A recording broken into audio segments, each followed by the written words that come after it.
back with Jerry Friesen talking about the 6 R's of stress management. We're talking now, Jerry, about responding.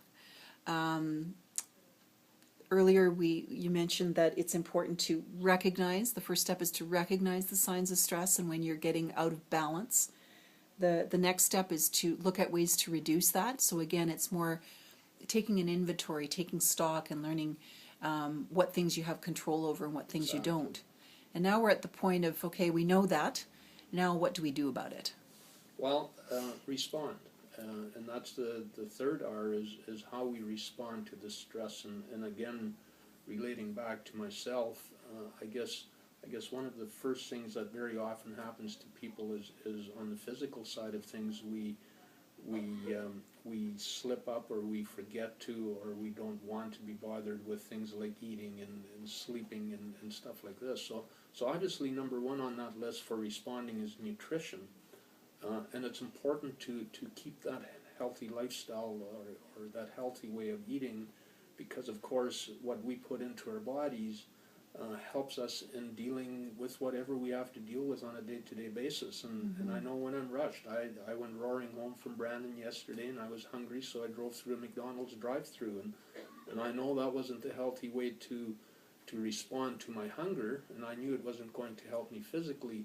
And so it's very important that we make sure that we eat properly. It's like the fuel in our tanks. It certainly right? is. Yeah. Second to that is sleeping, making sure we sleep properly. And again, when we're under a lot of stress, sleeping becomes an issue for a lot of people. Some people, of course, can fall asleep easier than others. Others lay awake all night and toss and turn. And when we don't get the proper amount of sleep, again, we become tired and just don't have that ability to take that stress that's happening in our life. And so it's important to do the sleeping part. Exercise.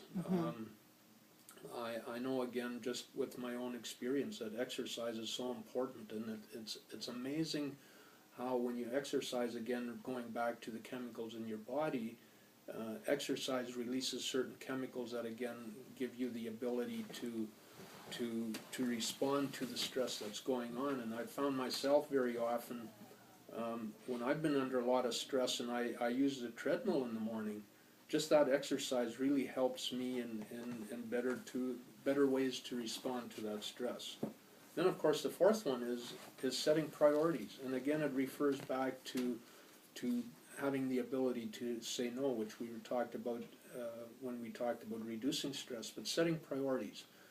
And if we set priorities and live up to those priorities, again, it gives us a better ability to respond to the stress that's going on in our lives.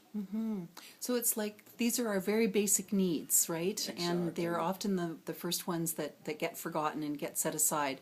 And so if we can recognize that by being good to ourselves, we call it self-care, eating better, sleeping better, exercising, and I would add to the list breathing. Breathing. One of the first things that tends to happen when we're under stress is our breath becomes very shallow, and there are some really good exercises out there that help one to breathe deeply and regularly, and the results are immediate. It's something that doesn't cost any money, and so I would really, add that to the list. But absolutely, and we talk a little bit more about that when we talk under our next hour, when we talk about relaxing, and where we actually talk about some of those exercises people can do. Terrific. I'm going to direct our viewers to another website, and that one is the Enjoy Life More website. It has some concrete exercises that people can do, and that website is www.destress.ca. That's de-stress.ca. That's an excellent website. Thanks, Jerry.